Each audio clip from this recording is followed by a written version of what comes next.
WEEK's exclusive coverage of Bradley basketball is brought to you in part by Heritage Bank, Menards, your local Ford dealer, McDonald's, Carpet Weavers, Fords Toyota, Bradfield's Computer Supply, and the Better Banks.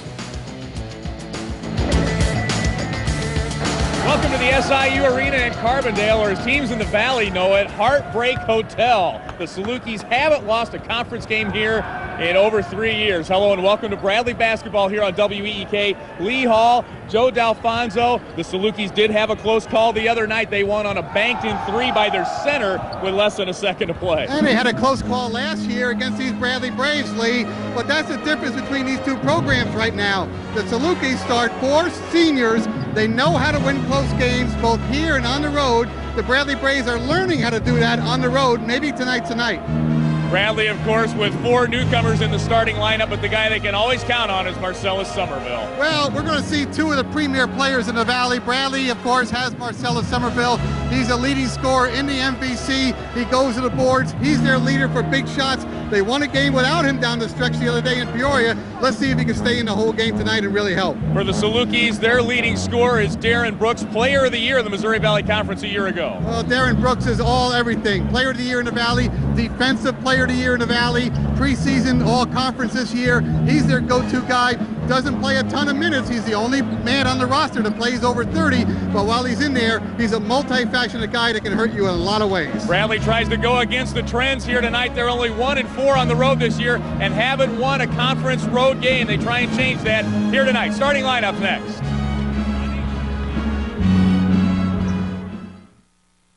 At Heritage Bank, we're defined not by what we say, but by what we do for our customers. Handsome vagabond and his sidekick, a bird handler, a priest, an evil queen, for dramatic effect of course, and 2 lovely ladies that somehow managed to find true love in the form of our hero and his pal.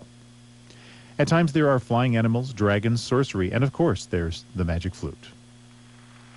David Commande is coming on stage here at the Peoria Civic Center Theater, and in just a moment he'll begin this concert and the 107th season of the Peoria Symphony Orchestra with the overture to The Magic Flute, Kershaw Listing 620 by Mozart.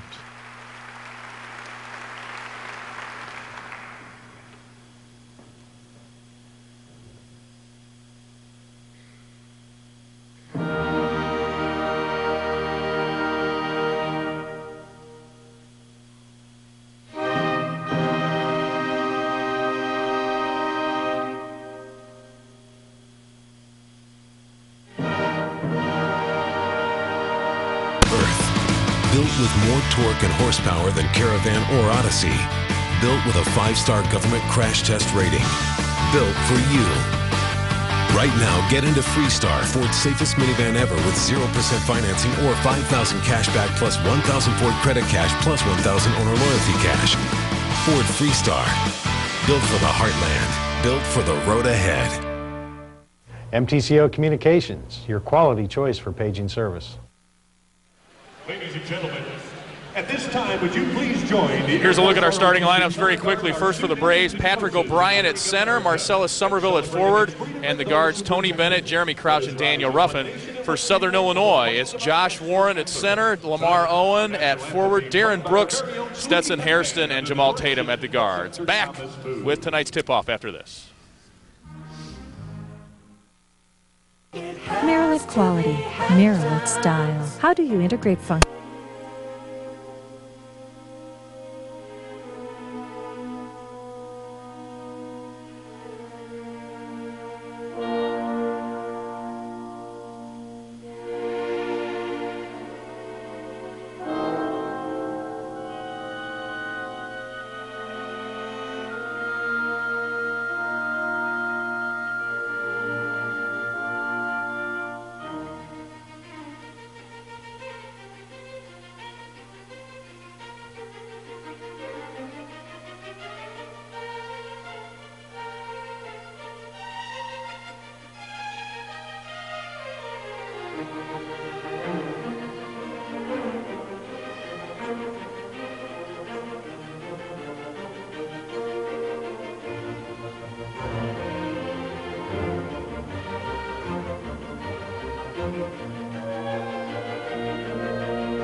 14-3, 5-0. He's a 1995 grad of Southern Illinois University. Was an assistant coach here for a couple of years under Bruce Weber, followed him to Champaign, and now he is back here as the head coach. Bradley leads this series all-time 36-27. That dates all the way back to 1927 when Bradley won at the Peoria Armory, 31-23. Joe D was not the sports information director for that one. No, you've seen a lot of them since. But everyone since, yes, they have been part of the Missouri Valley Conference. They joined the league in 1975 to 76 season, and then played for the championship in 76. I remember our first game down here when they were part of the conference. They were picked to win. Paul Lambert, the late Paul Lambert, was the coach. They had everyone. They had Mike Glenn at the time, and Bradley under Joe Stoll was picked like 7th in the league. Bradley comes down here and beats them in the first conference game of the year, and a game that Roger Fegley had a superb game in his junior season. So they've been part of the Valley scene for about 30 years now, had a lot of success, especially lately. Let's take a look at the Missouri Valley Conference standings. Missouri Valley Conference standings brought to you by Edward Jones, with more than 130 years of experience helping individuals build financial security. These Salukis atop the Valley at 5-0 in the league. They've won twice on the road, once at Creighton and also at Evansville. Wichita State's next at 5-1. Northern Iowa comes to Peoria on Saturday night. They are 3-2. Bradley, Illinois State, Creighton 3-3. Then it's Evansville, Drake, Indiana State, and SMS, the tough luck loser here Saturday night after leading at halftime. They lost on a 3 by Josh Warren, his first 3 attempt of the year.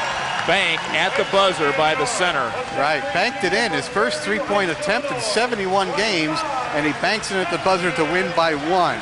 And in an earlier game tonight, we have Illinois State is at Indiana State. And the last I heard, Lee, Illinois State had a 9-point lead early in that game. So once again, you try to hold serve on your home court, try to steal a couple on the road. The Redbirds look like they may get one in Indiana State, who have proven to be a tough home game because they knocked off both Creighton and Wichita in their last 2 home games. And I think I was looking at standings and word update. I believe Northern Iowa is now 4-2 in the Valley. Edward Jones investing in you and your dreams. Joe, let's take a look at your keys to tonight's ball game between the Braves and the Salukis. Well, the Bradley keys are very simple. Shoot the basketball. We didn't see this in Wichita State. Bradley didn't shoot that well, and the crowd really got in the game. So good shooting on the road keeps the home team from making runs. It keeps the crowd out of the game.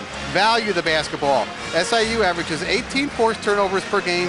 10 of those comes on steals. That equals easy baskets, and we can't have that. And number 3, of course, rebound the basketball, because in Bradley's last 2 road games in the league, it's been out-rebounded by 11 per game. Drake and Wichita State, we've got to close that gap.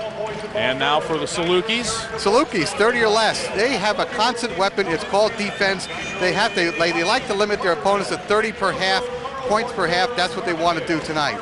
1 but not 2. If Marcellus Somerville has a great night, fine, but I think the Salukis are going to try to limit who else is going to score, and probably Jeremy Crouch is going to head on that list. And 3, forget about Saturday. Salukis at Wichita State Saturday night. They have to take care of business here tonight, or else that game won't mean as much.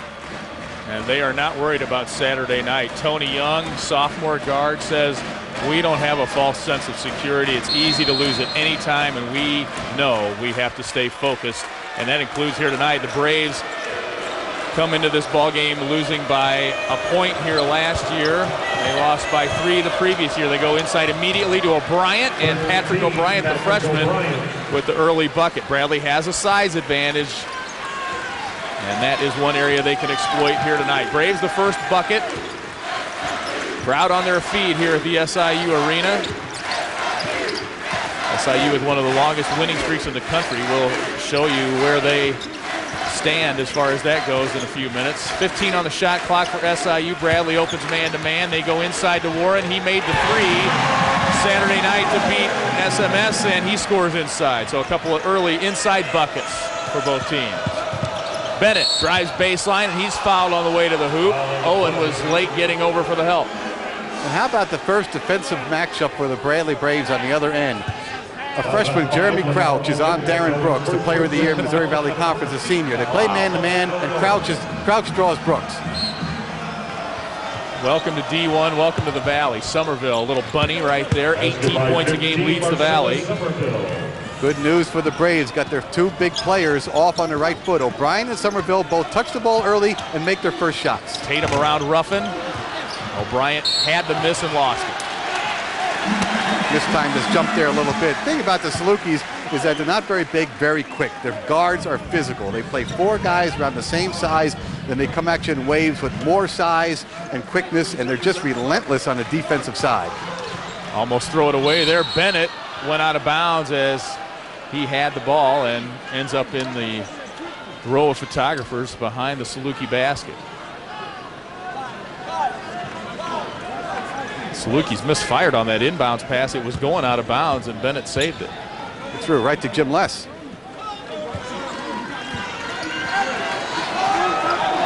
Now they go zone on the inbounds. And we expected this from the get-go. Salukis struggled mightily against the zone against SMS Saturday, and Chris Lowry, the head coach, says people are going to zone us from here on. Inside, Hairston blocked by O'Brien. Crouch got a hand on it. Hairston gets it back now, loses it out of bounds. It's Bradley Ball. What great defense that time by the Braves, Joe. Right. The help from Crouch, O'Brien at the block. Well, it was a good move by Jim Less also. They were going man-to-man, and then they went zone when the ball went out of bounds and the shot clock read only 22. That gave them less time to get a good shot against that 5-man zone. And here's another key to the night, Joe. How does Daniel Ruffin handle the man-to-man relentless pressure of these Salukis, and he turns it over as we speak? Well, just like on cue, there he was. He couldn't handle it, and the ball went out of bounds. He only had 1 turnover in the game Saturday in the win over Evansville, and had a super game at Wichita State last Wednesday night. So he's really playing pretty well. Leads the league in assists. Can't ask for much more from a freshman. Since that game at Creighton where he had the 7 turnovers and no assists, he's averaged 7 assists, 2 turnovers a game. So he has been outstanding since that tough Valley Road opener at Creighton. O'Brien steals the pass. Now here come the Braves. Bennett trailing Somerville, goes up strong and scores. Tony Bennett, 13 points a game. Nice defensive play by O'Brien and a nice lead block by Somerville. Looked like the NFL there. Following the fullback. Brooks in the lane. It's no good. Here comes Bradley. And Tony Bennett whistled for carrying the ball. Another turnover on the Braves. Their second. Turnover you don't see called very much in major college basketball anymore.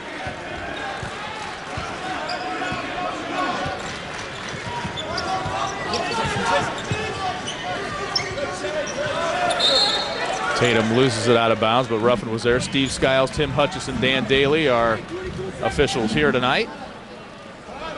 Veteran crew. Steve Skiles is the lead official. 22 on the shot clock for the inbounds. Brooks acted like he didn't have a man open and spent quite a bit of time there getting it inbounds. Played almost 3 minutes. Braves lead it here 6-2. Salukis content to pass around the perimeter of that zone. 4 on the shot clock for Tatum. Tries to shoot over O'Brien. Warren took it down the lane. Bradley got a hand on it, but the Salukis get it back. Brooks grabs the jersey of Crouch and kicks to Tatum, who misses. O'Brien another rebound. The 7-foot freshman has come out strong here tonight. Now the Braves work in the half court with a 4-point lead. Off to a good start here. Bennett 3 is long. He's been shooting the 3 better in the recent weeks. It's a weapon for Bradley now. Tony Bennett doing a lot more scoring than he did in the first month of the season. Crouch got his hand on another one there. Braves man-to-man. Owen, top of the key. It's bouncing no good.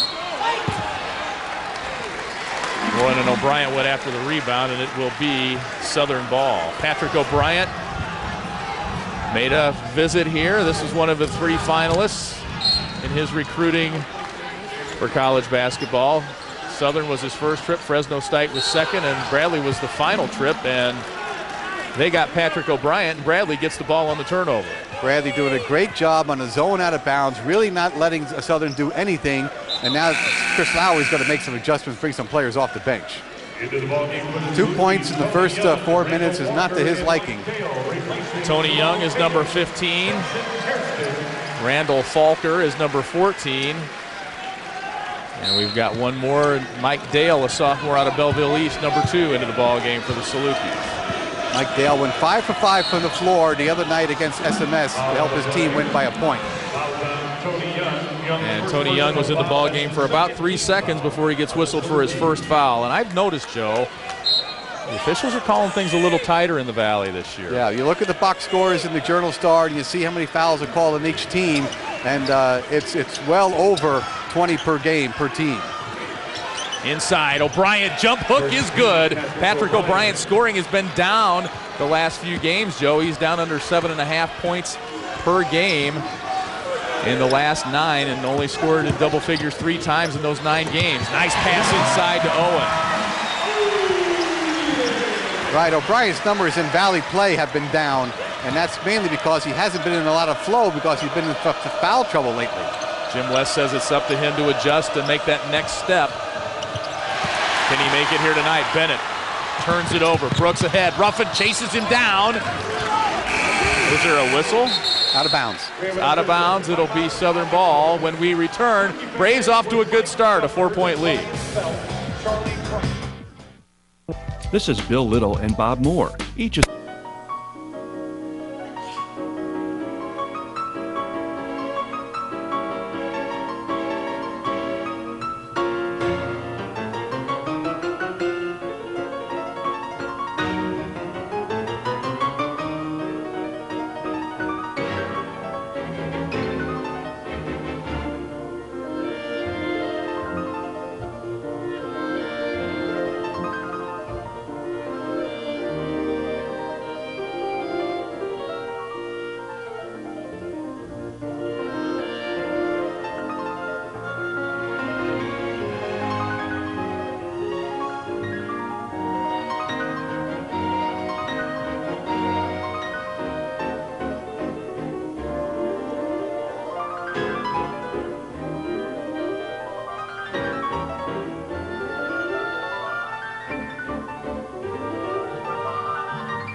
Lee Hall, Joe D'Alfonso back at SIU Arena. Good start for the Braves. Joe up 8-4. Good start for Patrick O'Brien, who spent most of his night on the bench Saturday. Exactly. 90 seconds in the first half, 2 minutes in the second, back on the bench. There he caught the ball in a very good position for scoring and took advantage. At the end of the game, Joe and I will pick the Heritage Bank player of the game. Heritage Bank, locally owned and managed since 1920. Hope you're enjoying Bradley basketball tonight from Carbondale, Illinois. Home of the Dogs. They're only averaging a little over 6,000, but it looks like they've got a pretty good crowd here tonight, Joe. Right. Bradley's been a long-time rival. They like to come out here, and if this was on a Saturday night, this place would be full. Of course, the students back in class just this week. Inside Dale, the miss, but tipped up by Falker. And Bradley with their version of Meet the Falkers there. Don't want to see too much of that. He's a freshman out of St. Louis. First bucket of the night, makes it a 2-point game. J.J. Twy into the ball game for Bradley.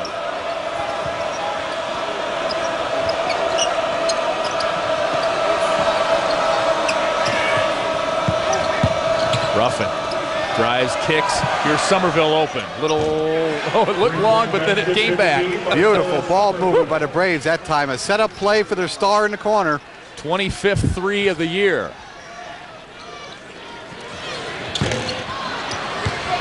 Daniel Ruffin chases down that missed shot.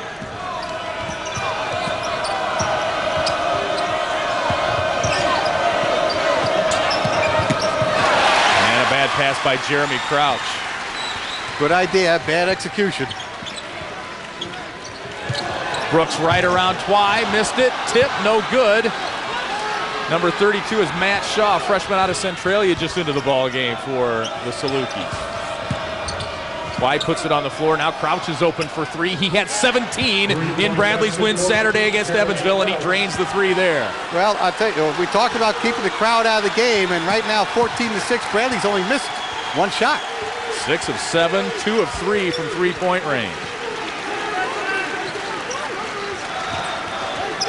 A different Bradley team on the road here tonight. Can they keep that intensity up? 13:25 to go here. First half, the miss by Brooks. And here comes Bradley with an 8-point lead. Ruffin's open for three, and it's good. And Chris Lowry has to call timeout. The Braves, with no success on the road to speak of this year, Joe, have come out here and lit it up. In the opening 7 minutes, they lead it by 11. Well, we hate to sound too smart, but we talked about it beforehand. If you shoot well on the road, it just takes the crowd out of the game. It keeps the home team from making runs. Here's that three from Crouch from the corner. That's a McDonald's three, Joe, and I'm loving it. Well, coming into this game, he was 19 for his last 44. Throw a stat in there. That's 43%. Makes his first look tonight, and that's what's got Bradley off to a good start. You want to get that first 4 minutes under your belt and really stem the tide on the road. We're looking at 7 minutes here, an 11-point lead. Pretty good. However, SMS came out here and led by 8, 9 at the half Saturday night, and the Salukis adjusted. I tell you what. Came back and won here at home on a last-second bucket. SMS did everything but win that game. They out-rebounded by a ton, 36-24. Brooks was 1 for 9 from the field. The Salukis had 19 turnovers and 26 fouls and still won the game. Bradley throws a little press on here. Michael Rembert, Lawrence Wright into the ball game now for Bradley. Dale's three is way off the mark. This is not a good three-point shooting team. But they don't take that many either. And they don't get to the line a whole lot. Rembert inside, behind the block from Falker. I mentioned he's a freshman out of St. Louis, 6'7". The Salukis make fewer than 5 3-pointers per game and only take 14 free throws per game. They don't get to the line a whole lot. They don't use it as a weapon like Wichita State does. They just deny you scoring. They hold you. 50 points a game, 55.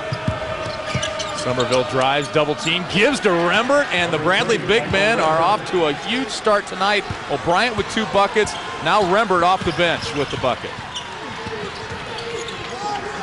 That three is, no, it's a 2 for Young.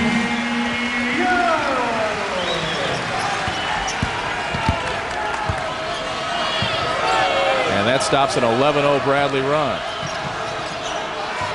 Ball was deflected. 23 on the shot clock for Bradley as they bring it across.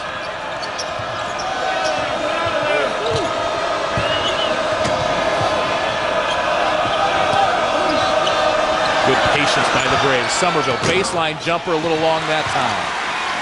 Better look at it that time than the one he made from the corner.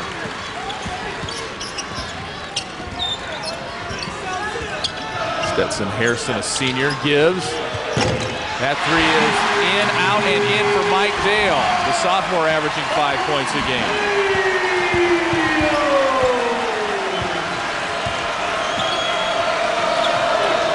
Salukis cut it to 8 here. Somerville, top of the key against a double team, and it was long. Well, that's the right guy who was shooting it in that situation. I'm not loving the shot selection, though. You're not loving it? I'm not loving the shot selection. Hairston, the lefty three off the mark. Here's Lawrence Wright ahead of the pack with the block from behind, no whistle. Jim Les can't believe it. And now a foul on Hairston. Jim Les is livid that there wasn't a foul call there. That's an impossible play. And he's going to get a conference with the officials. Timeout on the floor. Braves lead it by 8. We are honored to have Governor Rod Blagojevich. At Heritage Bank, we're defined not by what...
You know, he may have gotten some ball here, Lee Hall, but I'll tell you, out of 1,000 tries, this is called a foul 999 times out of 1,000. Well, and we just saw the one. Yeah. I mean, there are certain plays that maybe you don't get called for a foul, or maybe it's not a foul, but it looks like a foul. That looks like a foul. A breakaway dunk? Absolutely. Yeah.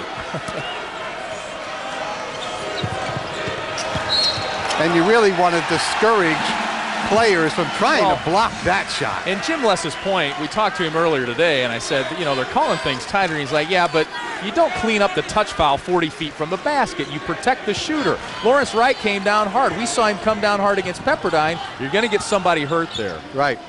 That just gives everyone carte blanche to attack a shooter. Inside. Well, that might have been a foul against Bradley that wasn't called. Might have been. If I'm Michael Rembert, I'm absolutely going after a block there. That was a good play on his part. Because you're not going to call on that end, that's not going to be a foul. 8-point ball game here. Wright nowhere to go. And Twy walk. And Bradley's racking up the turnovers. That's number 6. Well, that'll take points off the board there. You miss one shot out of your first 10. And how do you not score? By not getting shots. 2 travels in a row. Jim Less concerned about runs by Southern Illinois. They're on a 5-0 run right here. And there's a turnover by the Salukis. Excellent defense by Rembert that time as well. Stood his ground, didn't go for the fakes. Rookie mistake by Falker there, trying to force the post play. Here comes Ruffin bringing it across against the pressure from Young. Takes it all the way, gives to Rembert. And a jump ball call. That's a good call. Saluki ball on the alternating possession. No shots for the Braves. 3 straight trips down. Stuck on 19.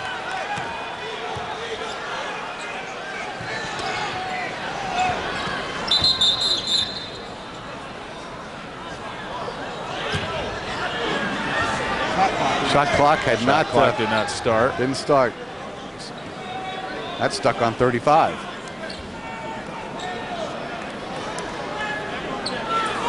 And Tim Hutchison catches that quickly. Good call there, and they run it down to 29.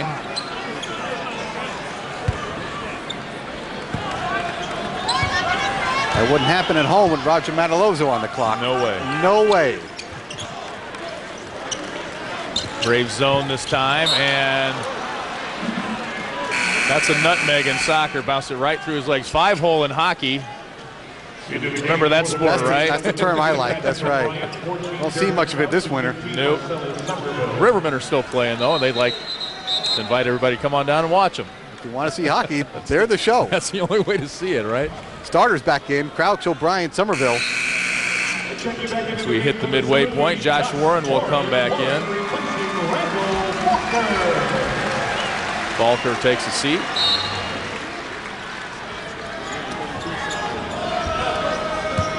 Salukis fall back, but Daniel Ruffin will be bringing the ball up against pressure like this all night.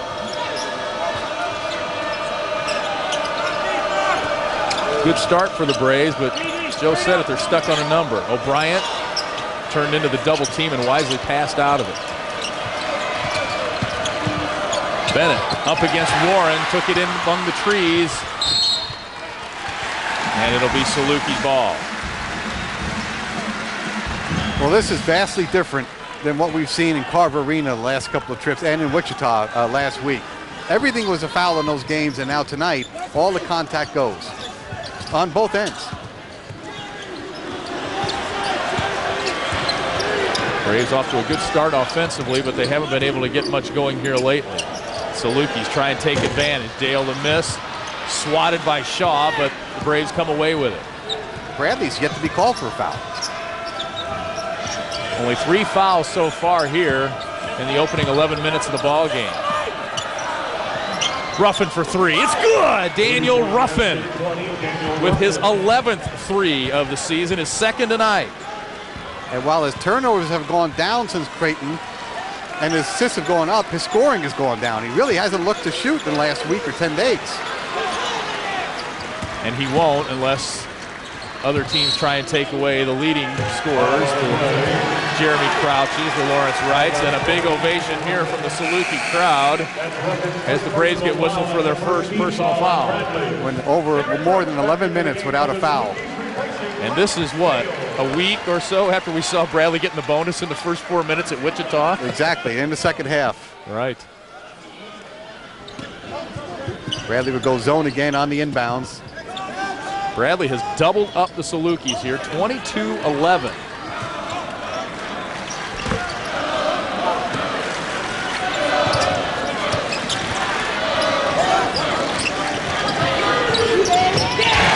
Three is good. Tony Young. He averages 5.5 a game. That's only his 11th 3 of the year. Right, shoots he makes 33% of them. Got 2 tonight. Crouch foul. Fouls on Brooks, his first. Derek Brooks, pretty good defender. He's on Jeremy Crouch right here, and that was a matchup that we feared a little bit because if Southern takes away one of Bradley's scores, one of their hot people, a Bennett or a Crouch, Bradley would have trouble winning here tonight. And to show you how good of a defender Darren Brooks is, he had 60 steals all of last year when he was named Defensive Player of the Year. He has 54 already this year. 54 in 17 games. He had 8 against SMS in their last time out. In a game he went 1 for 9 from the field shooting. He found another way to help his team win. A tremendous ball player. Took over the career lead in steals for Southern Illinois. Jeremy Crouch, an outstanding shooter, misses both free throws. One of the Braves over 70% from the line. Inside the miss, Brooks to follow. He averages 4.5 rebounds, 4.5 assists a game. So he does everything, like Joe mentioned. Right, especially go to the offensive boards. O'Brien, baseline jumper, out of his range there.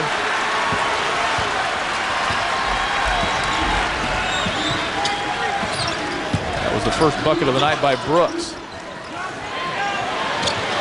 This could cut it to 3, and that's Bradley ball.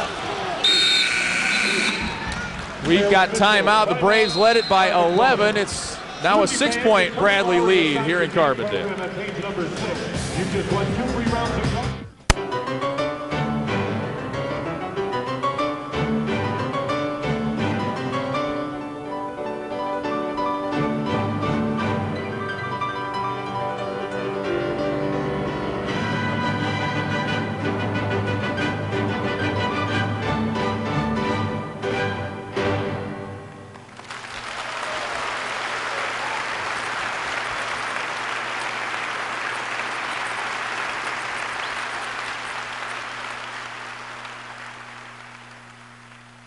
Pianist Arnaldo Cohen was the soloist in this performance of the Piano Concerto in G minor, Opus 25 of Felix Mendelssohn, with the Peoria Symphony Orchestra conducted by David Commande. Arnaldo Cohen is back on stage at the Peoria Civic Center Theater for a solo bow. He's also shaking hands with concertmaster Marcia Henry, and he's motioning to the entire orchestra to thank them for their part in this performance.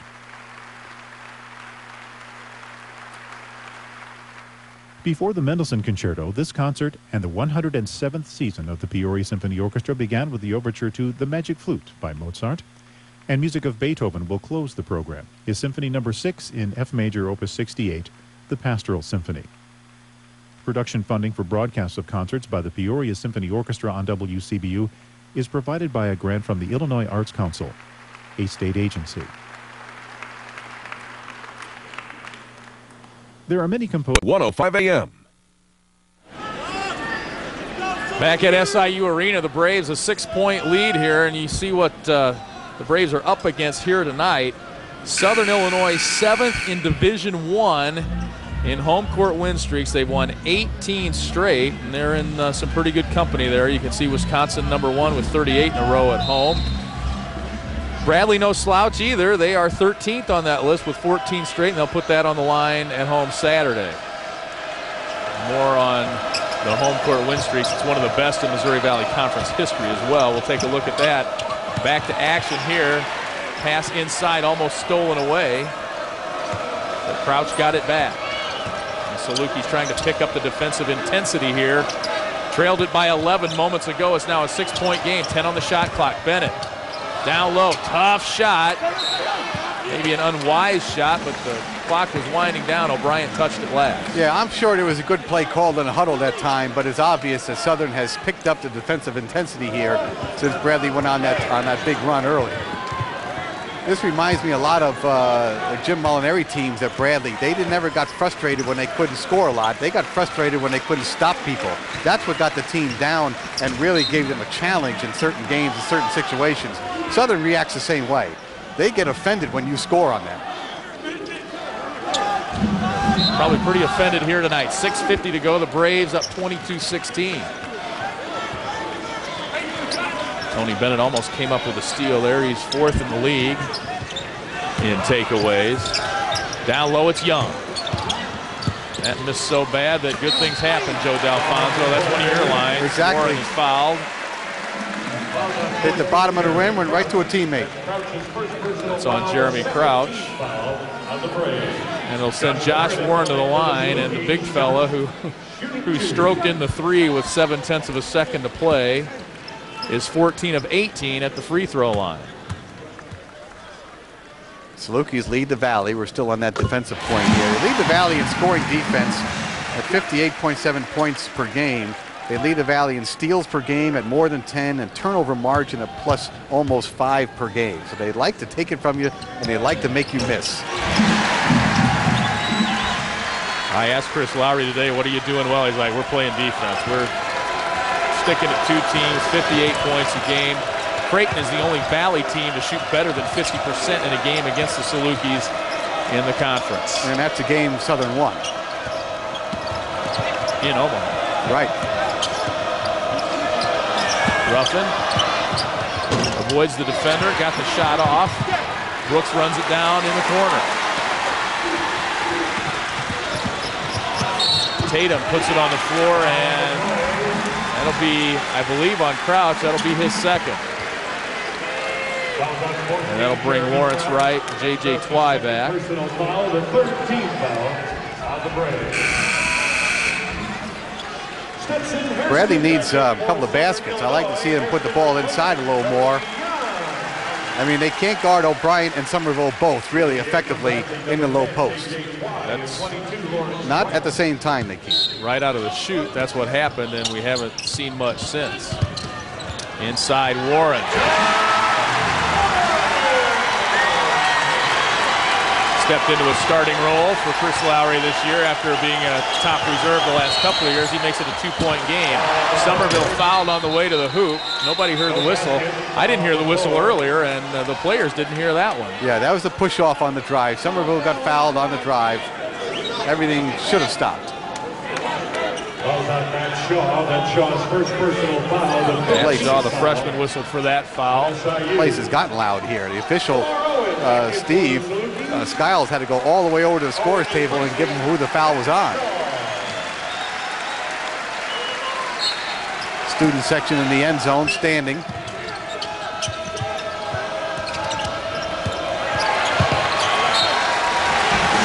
That's the 8th Bradley turnover of this half.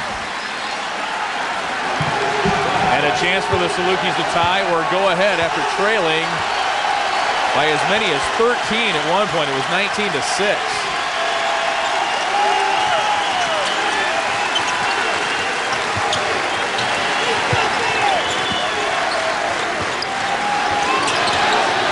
Warren short and followed his shot though, and his whistled for going over the back. That'll be the first on Warren.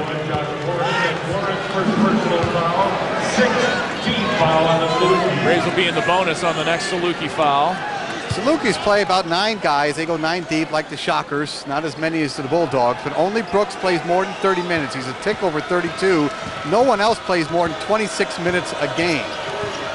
So they can afford fouls and they can afford to run action waves. And it's that kind of pressure there that takes shots away from the visiting team. 9 turnovers now on Bradley. And it's not easy being a point guard in the Missouri Valley. Tatum was all over it. Somerville almost comes up with the steal. 5 minutes to go here. Braves clinging to a 2-point lead. Tatum puts the Salukis ahead. His 32nd three of the year. Well, that's a 12-0 run. It was 22-11. The Braves give it away. Brooks. And Jim Les has to call timeout. Good start for the Braves, but the veteran Salukis have roared back.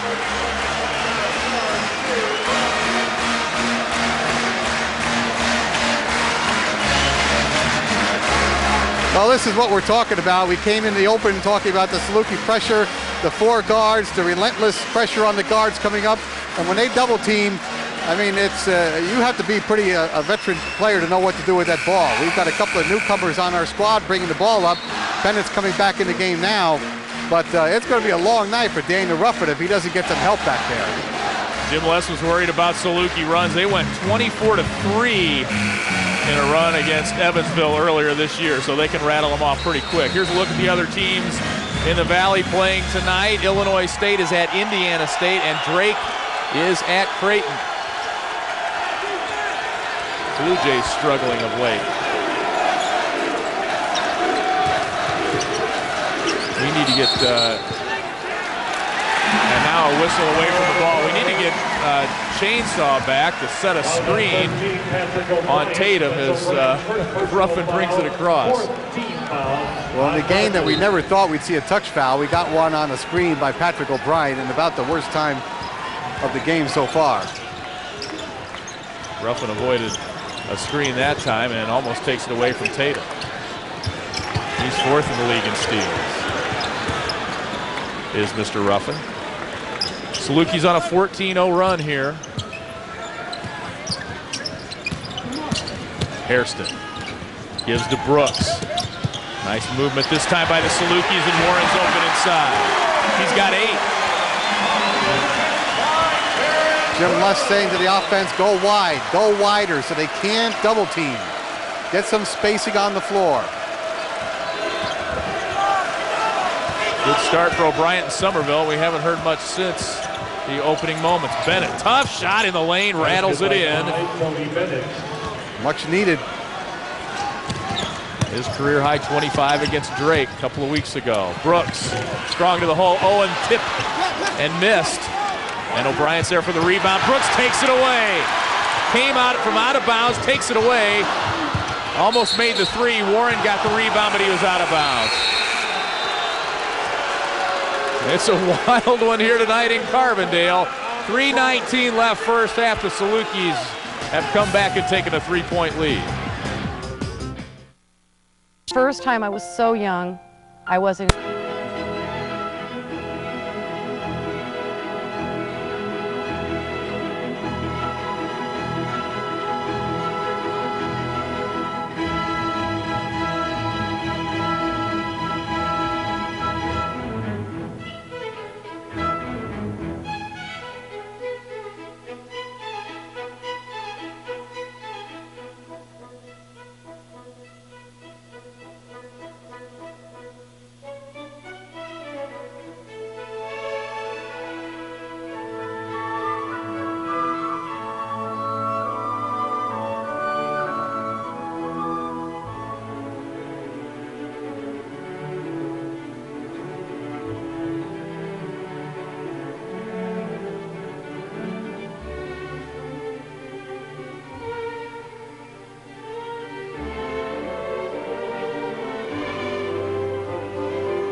professional. They got a tremendous local message. That's when we look at each other and say, today, we did our job.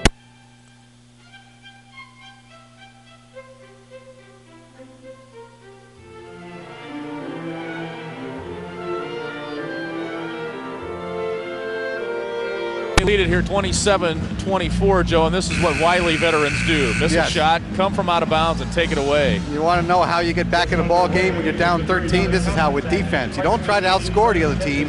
You try to limit their scoring, and then you inch back basket by basket. And Saluki went off on a big run, and it was plays like that by Darren Brooks. That's why he's Defensive Player of the Year. So Bradley has to withstand the charge, get back in it, go to what was successful for them early in the game.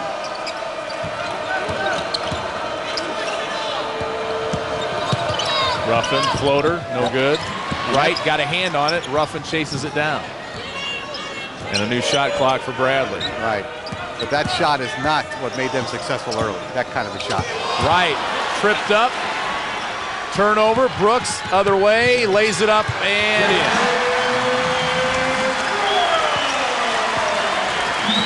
Defense to offense for the Salukis. They do it quickly. The easiest way to do it is off the turnovers. The turnover in the lane, the guards break, touchdown pass, 2 points. Yeah, Morris Wright will learn he can't dribble through a double team in this league. And that wasn't a good shot by Wright that time. I can't remember our last good shot league. The Ruffin three that went in, maybe. That's been a while. Hairston called for the offensive foul. Good job that time by Tony Bennett. Well, that puts Bradley in the bonus, but they won't shoot on that foul. That'll be the next one. That's Hairston's second personal foul. That's 2 on Hairston. On Southern Illinois, putting Bradley into the bonus. Tony Young checking back in for the Salukis. Young replacing Stetson. How many shots does Somerville have this half? For the Braves, number 10, J.J. Fly. 4 shots. I don't remember one in the last 6 minutes.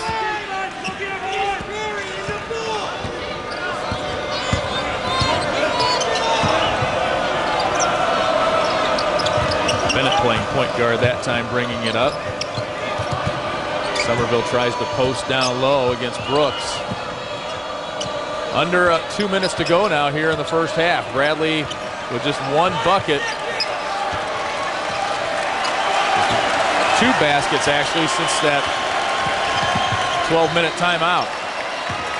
Twy leans in for 3 at the buzzer. It rattled in and out. Foul on the play. And now a foul after the shot by Tony Bennett. 6 fouls on Bradley now. Done a good job, even though there was nothing called in most of this first half. Salukis will probably, if they're in the bonus, it'll be just a short while this half. It's a 23-5 run by the Salukis. Tatum tries to add to that, doesn't. Ruffin almost out-rebounded Warren that time. Sharing of the basketball by the Salukis that time. Warren in double figures with 10. He looks like an All-American tonight. He's only shot from 6 inches.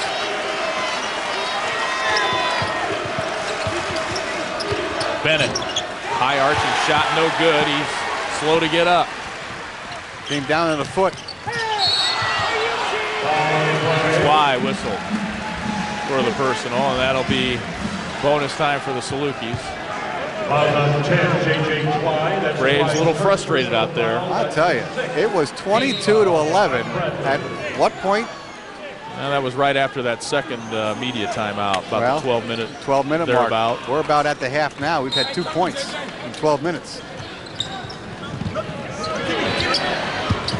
Can't get Somerville a shot, and we can't stop the great Josh Warren.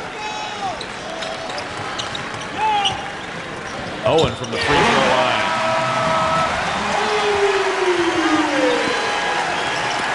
It was 19-6 at one point, Joe. Right. And that came early. 27-5. And that came early because Bradley made most of their early shots.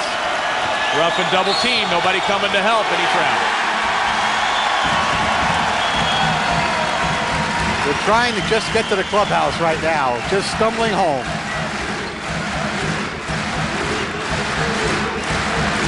And you could tell by the Braves. Let the dogs out. You could tell by the Braves' body language that they don't want to even be here right now. They want to regroup, get away from this floor, and try a new half. Unfortunately, they could be down double digits when that half starts. Shot clock off, 12 left to play here in the first half. It was 19-6 and 22-11 Braves, and it's been all Salukis since.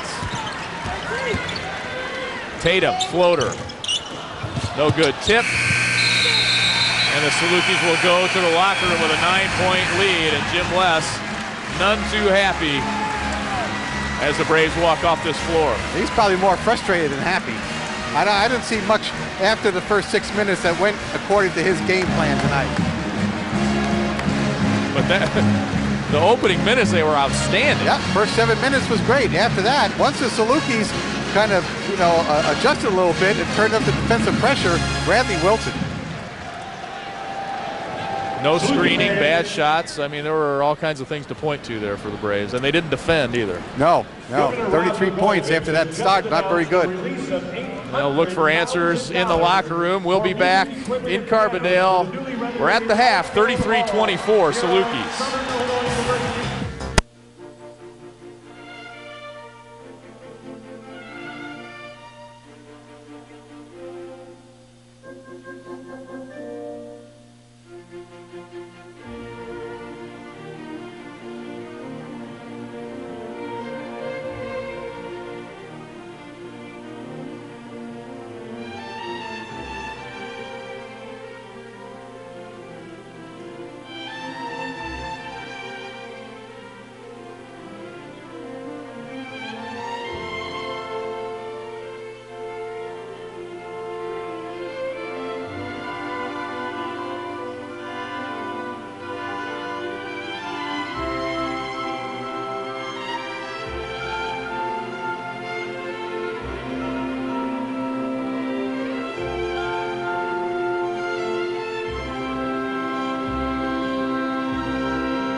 chalk it up. One, but not two. They haven't let anyone really get off on scoring. And forget about Saturday. Yeah, they haven't done that. Yeah. Their focus is tonight, and the team in red, the Bradley Braves. Somerville with the miss. He has had a tough time of it since the opening moments of this ball game. Hairston in the lane walked. Yeah, Marcellus played all but 1 minute in the first half and had 4 shots. And same with Patrick O'Brien, 17 minutes, only 3 shots, and 2 of those came early.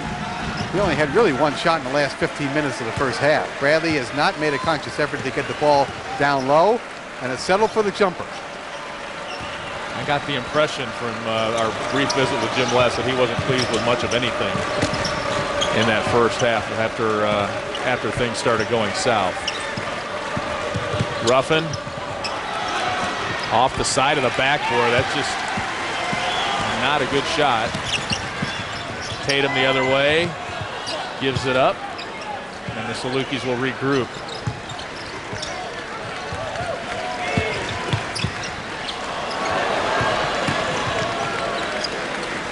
Crouch back on Brooks here. The matchup looked better the first half. Around Crouch.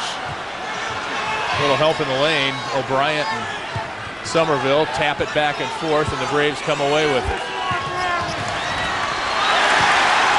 Braves turn it over. Here comes Tatum. In a hurry. Nowhere to go. Gives to Owen. Left wide open.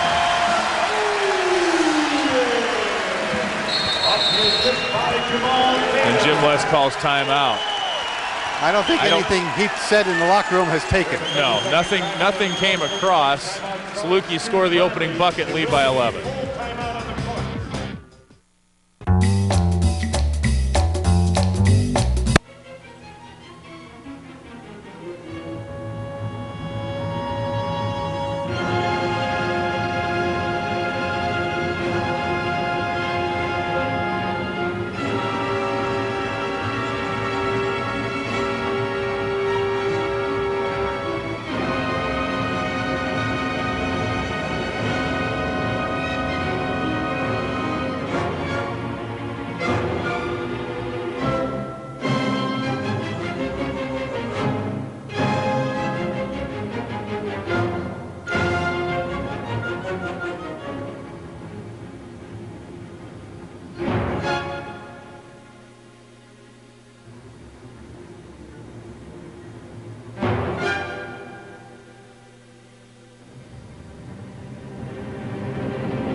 We're back in Carbondale, and Joe, you took the words right out of my mouth. You said it before while I was thinking it. I don't think anything Jim West said at halftime got across as the Braves turn it over and give up the first bucket of the half. Well, they've taken a couple of bad shots, and that was a lazy pass that Stetson Harrison just grabbed with one hand and put it back in play and led to a hoop. Owen went for the steal. Now Hairston takes it away from Somerville, who takes it away from him. Crouch grabs it, calls timeout. I don't think the pressure is going to stop. No. I'll tell you what, this is impressive, but go ahead with that. Time now for great moments in Bradley history, brought to you by Menards. Save big money at Menards. December 6, 1949. Bradley moves its home games from the Peoria Armory to the new Robertson Memorial Fieldhouse. 33 seasons on the hilltop. Bradley posted a record there of 400 wins, 100 losses. How did they do in their first season there in the Fieldhouse? 18-1 at home. Their only loss that year to Purdue. This team good at home too, just not on the road, and this is not an easy place to play or win. No. You know, Bradley is one of 3 teams that have given the Salukis a loss in the last 2 seasons. And they've only lost 3 games in the league in the past 2 seasons, and 2.5 seasons. Bradley's one of them. Got him at home. There's a nice bat. There's a good shot right there. O'Brien in the paint. He has 6, which matches his output from the game against Evansville. It's a 9-point game. Funny thing about that Bradley victory over the Salukis in Carver Arena. Warren gets the rebound, puts it up. Not much contact there. O'Brien doesn't like the call. He's whistled for his first personal. Well, Warren got the better position there on the weak side board. Check that, it's his second. What I was going to say is the thing about Bradley's victory over the Salukis in Carver Arena, the funny thing about it, that was 3 Saluki coaches ago. Right, well, and that's the impressive thing. As Warren hits the free throw, you've gone from Bruce Weber to Matt Painter now to Chris Lowry, and they haven't dropped off a lick. Haven't missed a beat. I talked to Chris Lowry about that earlier today, and he said, well, I helped recruit and develop these guys when he was here with Weber, so that was a wise choice as far as a coaching hire for Southern Illinois University. Right, you just stay in the same mix and keep the same system going. Crouch for 3. It's good. Jeremy with his second 3 of the night. He's got 6 points. We saw this last year, Joe. Don't count out a Bradley team here in Carbondale. They always seem to make it interesting. Oh, yeah. They're one of the teams that have really played well in this building. Tatum way off. Here comes Crouch with numbers and throws it to Owen. Ruffin was so far ahead of him, by the time he got control of the ball, he still wanted to give it to Ruffin and threw it to Lamar Owen's ear. 37-29. Oh, Warren's so willing to share the ball, he threw it at the ref. Okay, so we're throwing it to the team in white, and they're throwing it to the team in stripes.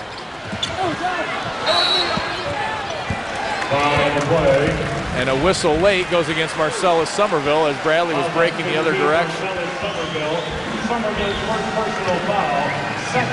It's the first on the Bradley Jr. Bradley showing a little more tenacity on the boards in the last couple of minutes, and that's something that's going to really have to improve because they were beaten on a lot of rebounds in the first half. Bradley has not been a good rebounding team on the road. They lead the Valley 39 rebounds a game, but only 34 a game on the road. And they were out rebounded by 11.5 a game at Wichita and Drake. Right. In Valley play, they're on the minus side rebounding. 38 a game against 39.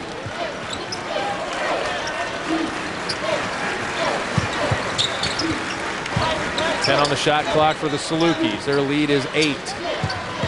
Owen puts it on the floor. O'Brien says no. Bruised and refused by Patrick O'Brien, the leader in the Missouri Valley Conference in block shots. 5 on the shot clock now. 5, correct. Owen with 4. Air ball. Good defensive stand that time by the Braves. One of the best in the last 15 minutes. Somerville, not a good shot that time, I didn't think. Tatum quickly the other way, and he gets the foul against Somerville. That's the second for Marcellus, who was in foul trouble Saturday at home against the Aces. I'm not saying he can't make that shot, but I thought it came too quick in the offense that trip. 15:51 left. It's an 8-point Saluki lead.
Bryant and Lamar Owen were almost teammates.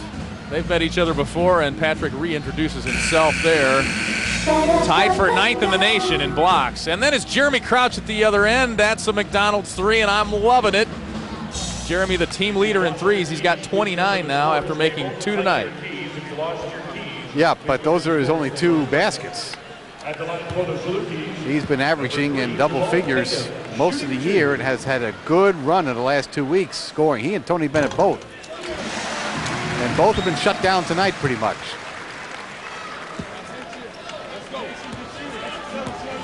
There you get a good look at Chris Lowry. He was a guard here for Rich Herron. They went to 4 straight postseason tournaments with him in the lineup.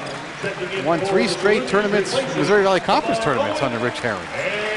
Lowry made a shot once in the championship game at the buzzer to win the title game.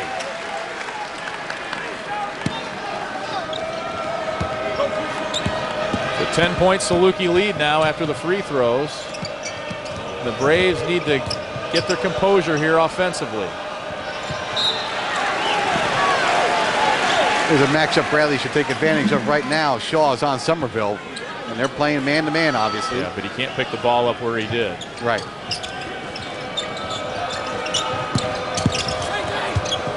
Twy kicks to Crouch. He's open. It's long. O'Brien goes to the offensive glass. Twy hustles after it. O'Brien and Twy combined to get a nice offensive rebound there. Ruffin's open for 3. Long. Twy tapped that one, but no luck that time for the Braves. Another better effort on the boards. That counts for something.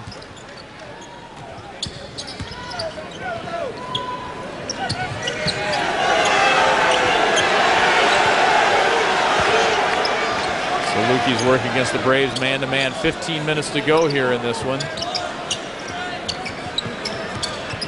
10 on the shot clock. Young drains it.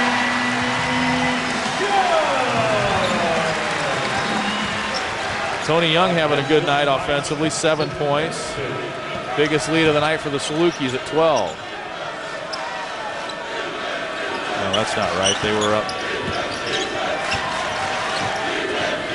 Yeah, 12. No, they were up. Yeah. Can't make up my mind.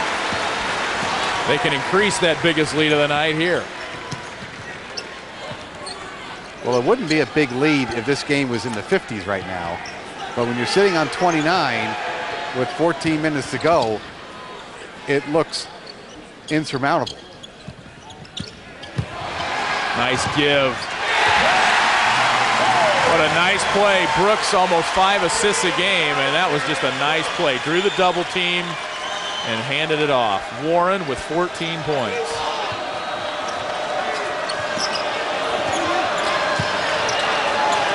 Somerville very frustrated out there. The Braves just aren't running anything offensively right now. No, not very crisp at all. You could tell by the body language. Salukis called for the carry. Michael Rembert, Tony Bennett check in for Bradley. Lawrence Wright has not played here in the second half and has not scored. We haven't seen Brandon Heemskirk for obvious reasons. This game is too quick for him. We haven't seen Danny Adams basically in more than a week. Bennett into the ball game. This is the layup. And now whistle for the foul, and the Braves are not playing right now, Joe. They're so frustrated. They've let it get into their head, I'm afraid. Yes. This is a lesson learned here. I mean, there's no secret why this program has won 3 straight Missouri Valley Conference titles, sharing 1, winning 2 outright in 3 straight years. They know how to win. Balker back into the ball game. He turns it over. Here come the Braves. Remember, Wisely gave it up. He was in no position to handle the ball. Bennett whistled for the charge.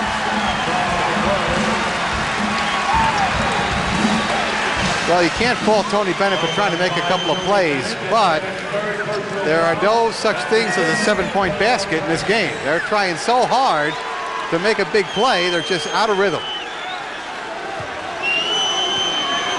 Really forcing it here instead of just running the offense. Really, and that's what it is. And this is part of it here. Jim Les just going head-to-head with Steve Skiles, the referee. That's not going to get you any points. No, Jim knows that.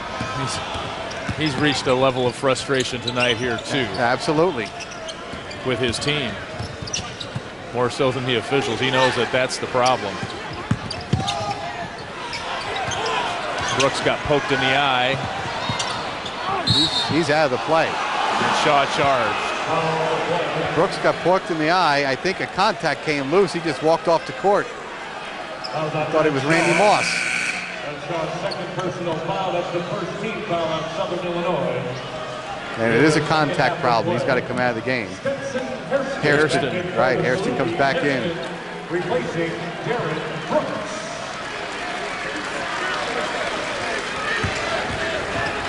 Brooks with only 6, and Hairston has not scored according to my sheet. Those two guys combined to go 3 for 18 against Southwest Missouri State, and still the Salukis found a way to win.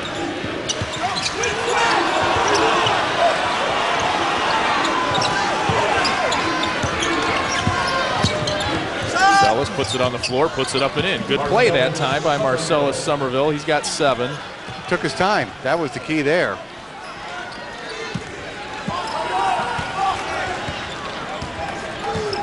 They're going to be up in your jersey like that. You got to drive on them and you got to set some screens, and the Braves have gotten away from that. And a travel by Mike Dale, the sophomore. Dale and Hairston have given Chris Lowry some gray hair this year. They are involved in an altercation and charged with battery earlier this year and have spent time in court. And they recently were given court supervision and fined, and they now have a curfew, 1 o'clock, unless they are with the basketball team out of town. Travel. So it's been a tough first year for rookie head coach Chris Lowry. Blocked that time.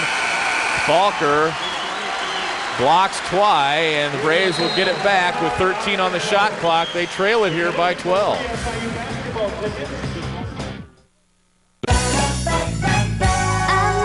Pianist Andreas Hefliger joins Andreas Delfs and the St. Paul Chamber Orchestra in this week's broadcast concert. I'm Michael Barone, inviting you to join us here.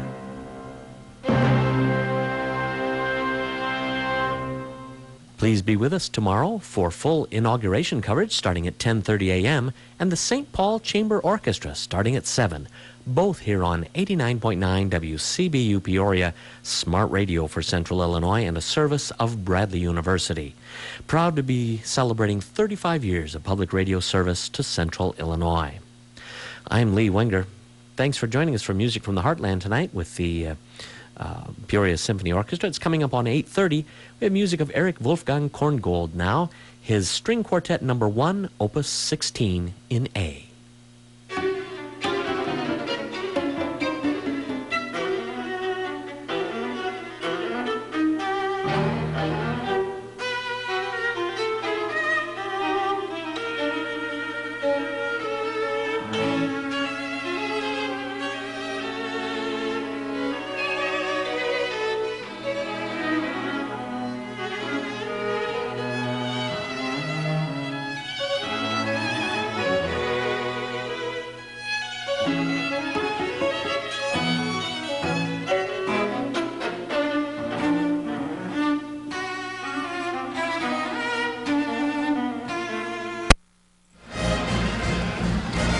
Braves trail it here by 12 with 11:49 to play. The Braves trailed here last year, Joe, at halftime by 12. Came roaring back, but then lost at the buzzer on this length of the floor pass, catch, and bucket by Sylvester Willis.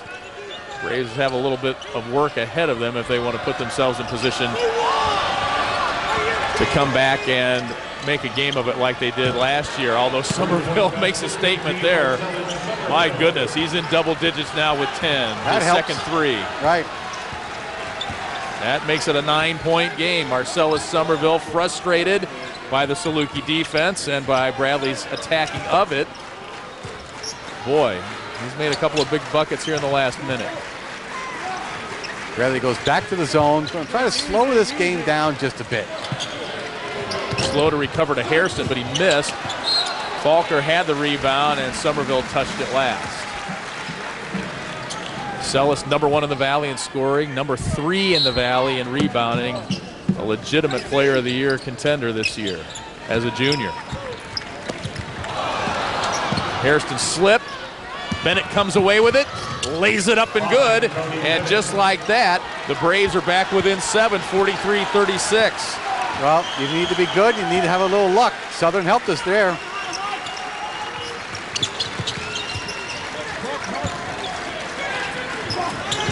Young for 3. He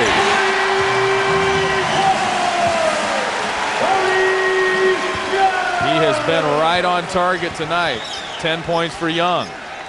Picked up the slack where Brooks and Hairston have not scored. And he almost comes up with the steal on Crouch and then fouls Crouch.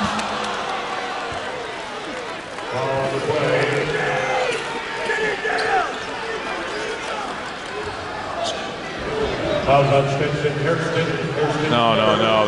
That's wrong. It's not on Hairston. It's on Young. Everybody's excited here tonight, Lee. Well, Jim West was excited because on the follow-through, Young popped Jeremy Crouch right in the face. You don't want to see that. 10:26 left. It's a 10-point game. Braves led this one early, 19-6 and 22-11. Bennett almost loses it. Crowd thought he did. Somerville almost charged. No call. Twy for 3. It's good. J.J. Twy with a big 3. Just his 4th of the year.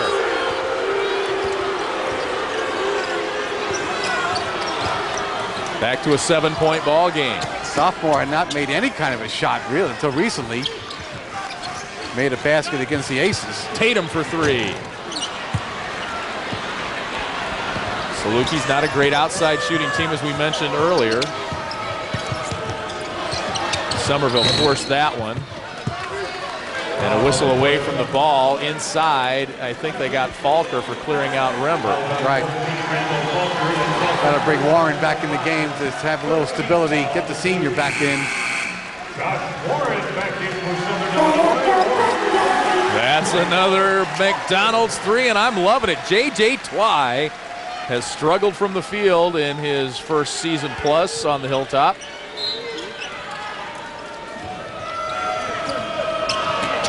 He's only 1 for his last 8, covering 5 games. Somerville fall away jumper, top of the key is good.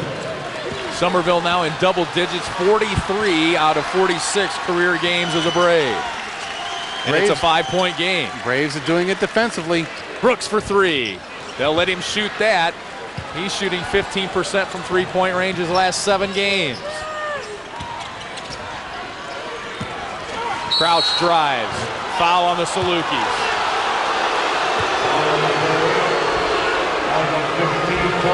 Fouls on Tony Young. That's his 3rd. And with Bradley getting momentum here, Patrick O'Brien enters the game again. He's not had been foul trouble. He might play the rest of the way. It's a 12-3 Braves run, Joe. Right. 5 down with the ball right now. A lot of time, 9 minutes to go. You know, Bradley only lost by 3 here in 2003. They have played the Salukis tough in this building. Twy's open again. Airball that one. Now here's Brooks in transition. Hairston laid it up, no good.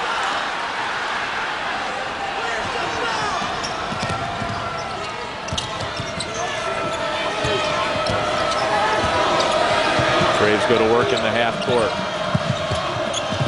That is just not a good spot to go, I don't think. You get double teamed down there pretty easily. For a 6-foot kid, there's very few options once you get on that baseline.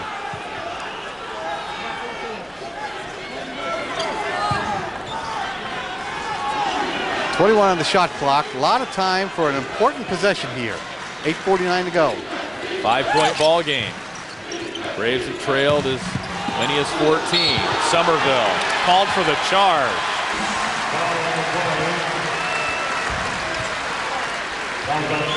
That's 3 on Somerville. Bradley must be at 20 turnovers now. 19. 19.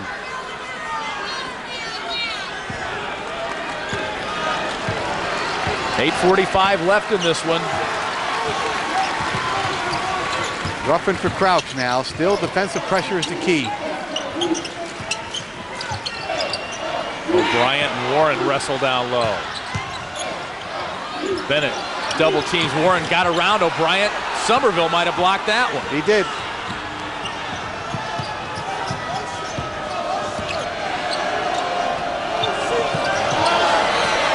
Jim less worried about his team being rushed in the offensive half court, and that's what's happened here part of the night. O'Brien should get 2 points for the takedown.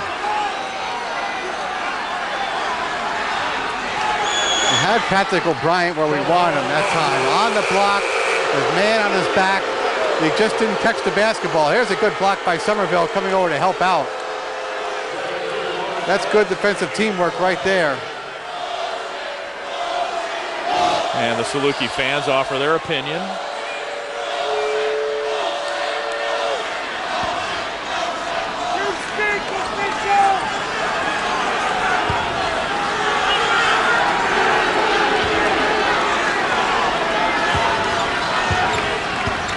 Neither coach very happy with the gentleman in the striped shirts at this point. Under 8 minutes now. Saluki's up 5.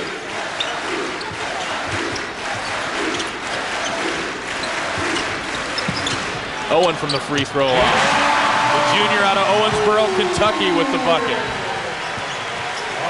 He's always been a dangerous shooter from the paint area. He likes that jumper there from the free throw line. Lawrence right now into the ball game for Bradley. He knifes down the lane and threw it up, but no good. It was a nice move. He just didn't finish. Warren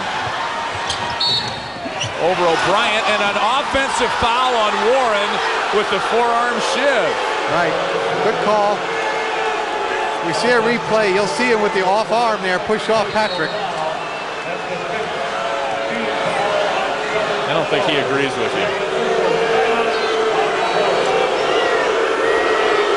7:17 left. Braves still in this one, right in it at 7.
comes from a military family. His father in the Air Force. He's lived all over the country. In fact, he was born in Wichita. And then all over the place. California, Alaska. And now Peoria. He's like Plastic Man. I mean, he's got arms and legs, and he can just, that would have been a huge bucket if he'd have made it on that last trip down, Joe. Well, this possession here is just as important coming out of the timeout. O'Brien fouled, and he'll go to the line. Excellent job that time by the Braves to get the ball into the 7-footer. He will go to the line where he's shooting 74%. This will be only Bradley's 3rd and 4th free throws of the game. Crouch 0 for 2 in the first half. We've got him 0 for 2. Right. Right. And here's a study in what you can do if you put your mind to it. Patrick O'Brien was about 40% from the line on the trip to Canada. Shot 3,000 free throws before their first preseason game with Al Biancalana. And you will see a free throw clinic with those two gentlemen on the Jim West Show Saturday at 5. He missed the second, but Patrick has really improved in that area just since the beginning of the year. 48-42 since the beginning of the preseason, well, you'd say. Game in this game is 74%. You'd love that. You'd like the guards to shoot that. Tatum for 3. But Owens there for the offensive rebound. That's getting old. Darren Brooks says Lamar Owen is our energy. He is all over the floor for the Salukis. Brooks fouled by Twice. He tried to drive into the lane. And that'll put the Salukis, put the Braves over the limit. And Brooks will go to the free throw line. It's 2 on J.J. Twy. Darren Brooks goes to the line. He's 9th in the Valley, shooting 80% from the stripe. This is his first free throw attempt of the night. Salukis perfect there tonight, now 7 of 7. Yeah, he's 79%, but you know, if you ask the Salukis and the coaching staff, Stetson Hairston is the guy they'd rather have on the line with the game on the line. Brooks has 8. The Salukis lead is 8.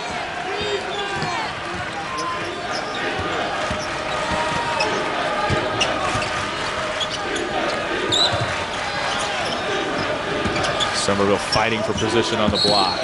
Bennett fouled by Tatum on the drive into the lane, and that's 1-and-1 time for the Braves. Right.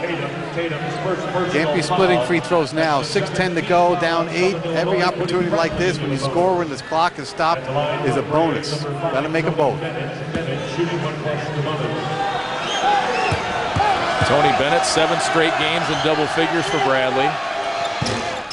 Missed the first. Somerville tapped it out, but the Salukis come away with it. 1 of 5. 1 of 5 now from the line. We saw him make a couple of huge ones earlier in the year with the game on the line against Loyola, but that was a big miss there.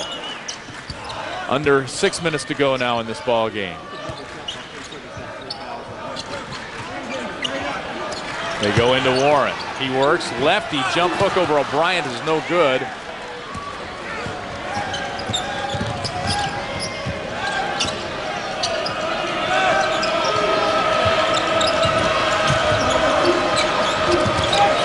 Owen comes away with a steal.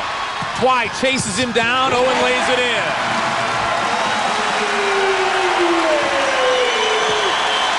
And it's a 10-point Saluki lead. 3 Southern players now in double figures. Somerville. High arching shot is good, and he'll go to the line for the 4-point play. And look at the determination on the face of Marcellus Somerville.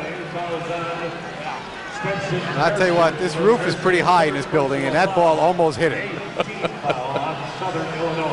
This ball should go out of the picture. There it is. That is a McDonald's 3, and I'm loving it. That's like the LeBron James shots on those commercials. High arching shot is good. And the free throw is good for the 4-point play. Somerville with 16. More importantly, it's a 6-point game again with 5:10 to play.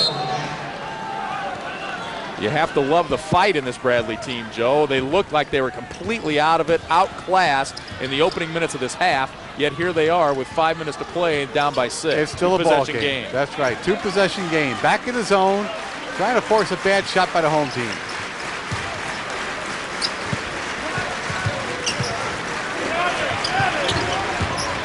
Brooks steps in, and Somerville grabs the rebound. Well, that was a good shot. More importantly, Bradley got the defensive board. Crouch is wide open for three. It's good! And the Braves pull within 3. Jeremy Crouch's third 3 of the night. Salukis now know they're in a ball game. 52-49, and Chris Lowry calls timeout. It's the first call timeout of the second half, if I believe. So we are going to a break with Bradley trailing by 3 thanks to Jeremy Crouch. Need a weekend getaway?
Business records in one of their climate-controlled, fire-safe storage vaults. Boxes, files, media, Illinois record.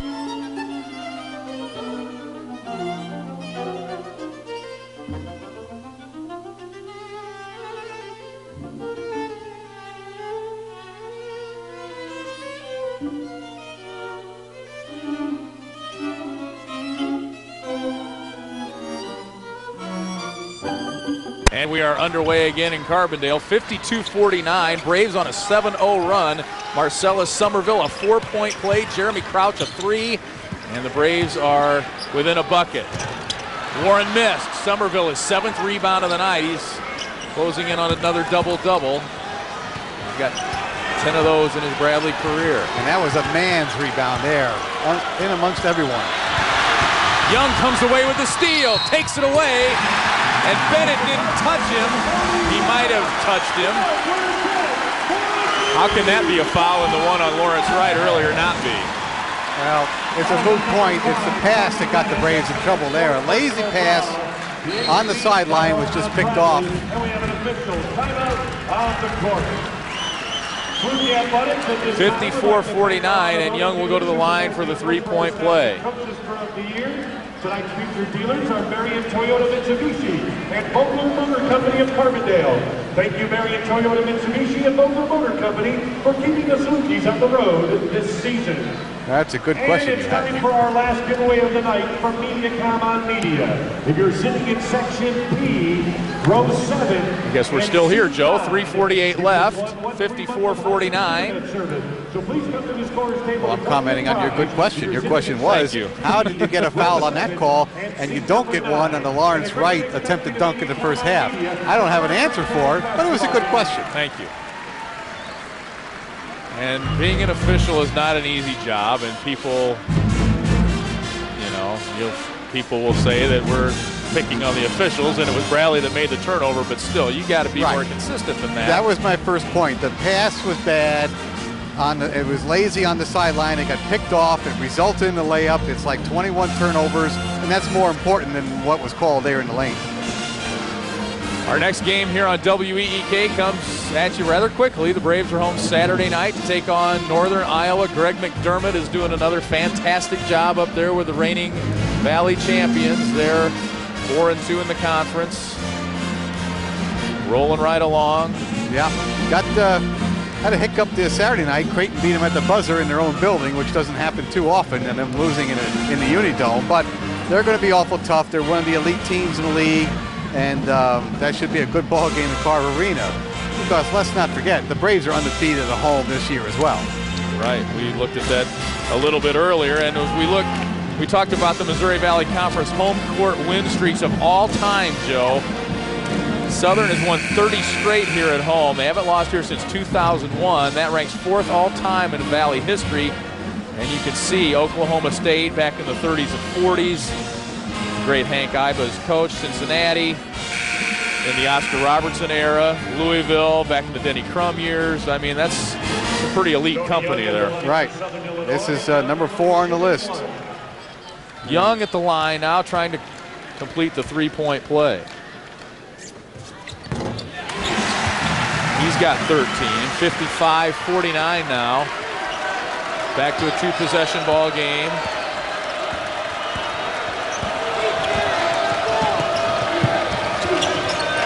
Marcellus Somerville has shown again why he is one of the elite players in this league. And Jeremy Crouch with a pretty good bucket himself there. Jeremy now with 11. Crouch showing why he's probably going to be on the all-freshman team before the season's over. Coming off that huge 17-point performance against Evansville. And he still draws Darren Brooks on the defensive end. Brooks pulls up, misses. Somerville, 8 rebounds now, 2 away from a double-double. 3 minutes to play, 55-51. You have to love the way the Braves have regathered themselves here in this ball game as Bennett scores. Tony Bennett with the big bucket. He gets it to within 2. Probably Bradley's best player on taking to the rack in traffic. Somerville extends a screen. Now Brooks no good. Somerville another rebound. He has taken over this game and gotten some help from Jeremy Crouch here in the last 10 minutes, Joe. Well, he's done it on the defensive end, which is really important. Bennett puts it on the floor and takes it to the hoop. He's blocked from behind by Young. It'll be Bradley ball with 21 on the shot clock. A lot of time on the shot clock. There's still time to get another drive. I look for Bennett to go again. Flip into Crouch. Somerville around a screen. O'Brien, if he wanted him, Crouch, the long 3 is no good. Bennett reaches in, gets the jump ball call. It's Bradley ball. What a huge play by the junior from Chicago Westinghouse. It's a play just like Brooks in the first half. Didn't give up on it. Got 2 hands on the ball, got the call. Tony Bennett's minutes, Joe, are up about to 36 per game the last 3. That's up 10 minutes per game over his previous 5 games. I said to Jim Les today, is that by design? He's like, no, Tony Bennett has just forced me to play him. Right. And it's plays like that, I mean, with his scoring, with his rebounding, with his steals, I mean, he has got a great overall game and is really, when you look at this Bradley team, Joe, Marcellus Somerville's the only guy back from last year. It's all freshmen and junior college guys, and right. Jim Les has made it work. It's all their first look around the league. It's their first look at Creighton's pressure on the defensive end. It's their first look at Wichita and their crowd the other night. It's their first look here, and it's a 2-point game with 2:10. If we were sitting in Peoria right now and you told me it's going to be a 2-point game with 2 minutes to go, would be down a possession with the ball, would you take it? The answer would be, of course. Let's see what happens. Bradley has done a better job of taking care of the ball. 14 turnovers in this first half. Right. Only 8 here in the second. Yeah, Tony Bennett at 6 foot tall. Let's finish that thought. He is he's quite a package. 3rd on the team in offensive rebounds at 6 foot. You gotta love those public league guys. They don't back down from anybody. No. New shot clock for the Braves. Young does Braves a favor there. Gives them an extra 15. Back to 35 now. It was down to 20. 2:05 left, 55-53. The Salukis dodged a bullet against SMS on Saturday. The Braves trying to find one here, but they turn it over. Harrison lays it up, no good, followed by Warren.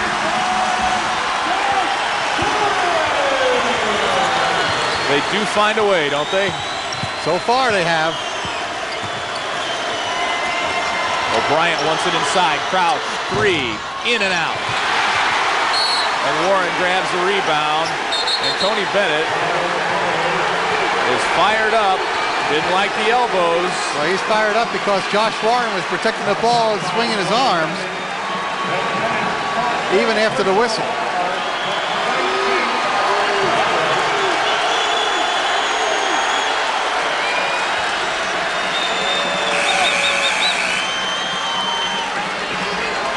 Okay, Tony Bennett doesn't fear anything wearing short pants.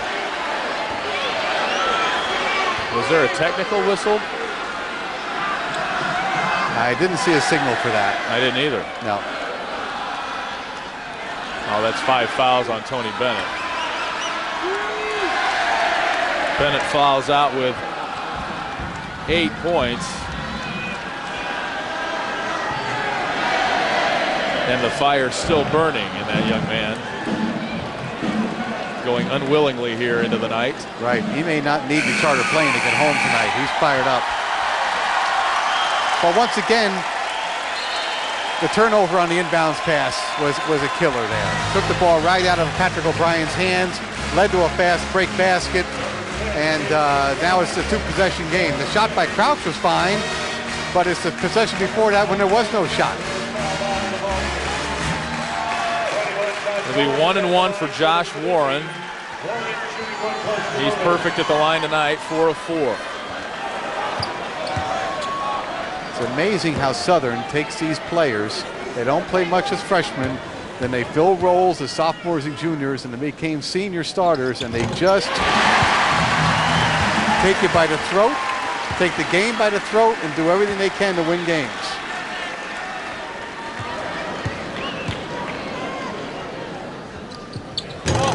Warren second, rattles in. Back to a 6-point Saluki lead. Warren with 18. Ruffin, tough shot off the glass and good. Daniel Ruffin now with 8.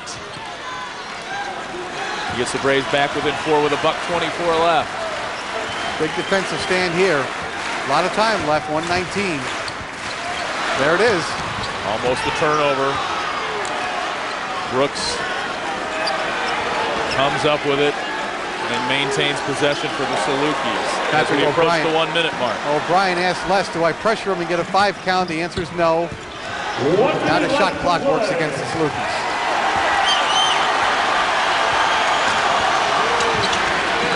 Three on the shot clock, 2. Tatum with 1. No good. O'Brien with the rebound. Josh Warren, a career-high 18 in this one. The Braves, under a minute to go now, trailing by 4. Ruffin didn't need to shoot that. O'Brien tried to throw it back in. Somerville chases it down in his whistle for the foul. Ruffin didn't need to shoot that quickly, Joe. No, absolutely not. And he was out of control when he shot it. Bad decision there by the freshman. That's lesson 19 under 100 that he's going to learn this year. Braves had done a better job of not playing in a hurry, and that time they got in a hurry and didn't need to be. No. There was time for 2 more possessions because you figure if they scored, there was going to be a foul to give them a lot of time for the last possession if they were just a bucket down. Hairston's 10th in the Valley, 79% free thrower. 6 of 6 against SMS Saturday, and he makes the first for Chris Lowry. Lawrence Wright checks back in for Bradley.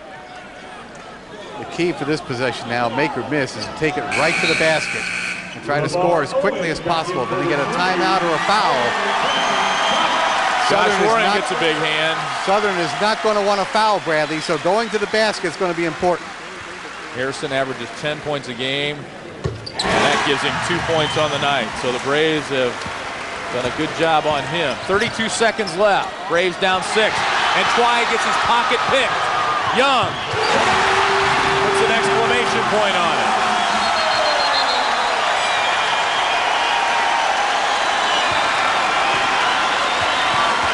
Jim, Les looking for a technical there on the hanging on the rim. Hanging on the rim and then bouncing the ball into the front row of the stand.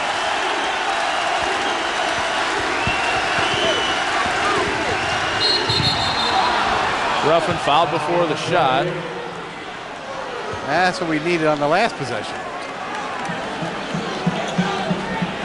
Fouls on Tatum. It'll send Daniel Ruffin to the line for his first free throws tonight.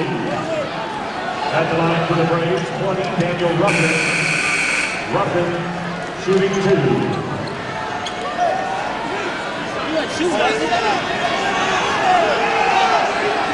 Illinois State won on the road tonight at Indiana State by 4 or 5 points. So there's another team with a road win. Bradley becoming the last team not registering a road win so far in this league.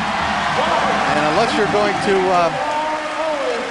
run the table at home, which is going to be tough to do, you better get one on the road somewhere, or else you're going to be looking at Friday night again in St. Louis. Ruffin has 10.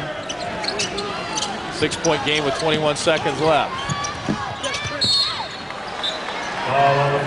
Braves are very adept at extending this game down the wire here and making the Salukis make some free throws here. Well, they did a couple of things better in the second half. They took care of the ball, except for very, very late, and slowed the game down to a reasonable pace. You know, put the zone in order, made the Salukis shoot from the outside, and then took care of the glass a lot better than the first half. Gave them more possessions, worked their way back into it. This is not the guy you want, as Joe mentioned, at the free throw line. Josh Warren and Lamar Owen go defense for offense. 64-57. Harrison's second free throw rattles in. And it's back to an 8-point Saluki lead. Ruffin, long three. Braves trying to foul somebody. And Crouch fouls Brooks with 10 seconds left. Well, Southern is #1 in the league in points per game allowed. They average, they give up 58.7 per game. Bradley's sitting on 57. The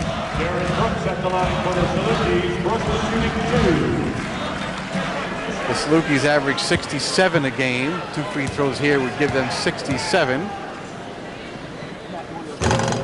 So you're saying this is an average night in Saluki land? Well, I know there are people in Las Vegas that look at numbers like this and make a pretty good living.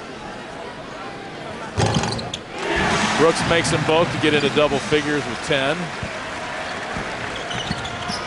Well, Bradley won't get a win here tonight, and I know they're not into those kind of feel-good things on the road when you lose, but you have to admire the way they came back and fought and made a game of it. If they can take those lessons and take them on the road elsewhere, you're liable to get a Valley Road Absolutely. win. One of these times it's going to crack and Bradley's going to get one on the road. I mean, it's happened for all the coaches that we've seen in the past. Dick Versace, Jim Molinari. It's just one staple game that you can look at. I mean, Molinari's came in Indiana State in his second year. At the end of his second year, when they came back from way back and held the Sycamores at 6 points in the second half, and then you learn, you build on that. You get one on the road and you build from it. This team is still looking for #1. Still working and still learning and still building. They come home next as the Braves drop to 10-5, 3-4 in the conference. SIU improves to 15-3, 6-0, but it hasn't been easy for the Salukis. Chris Lowry will tell you that. I mean, it's not, these guys maybe think that they'll roll the ball out there and win, and it'll be easy. They found that that is definitely not the case. No, it's a tough league. That's why it's not going to be easy. You look at teams like Wichita State. We saw them Wednesday night. They look like world beaters. They take a road trip to Terre Haute, get beat. They regroup, they go to Evansville, and they win. Evansville looked tough as nails in Peoria Saturday, and they end up losing to Northern Iowa in their next game at home. So it's a tough league, game in, game out. You're going to play 3 games a week, and every one is going to be a battle.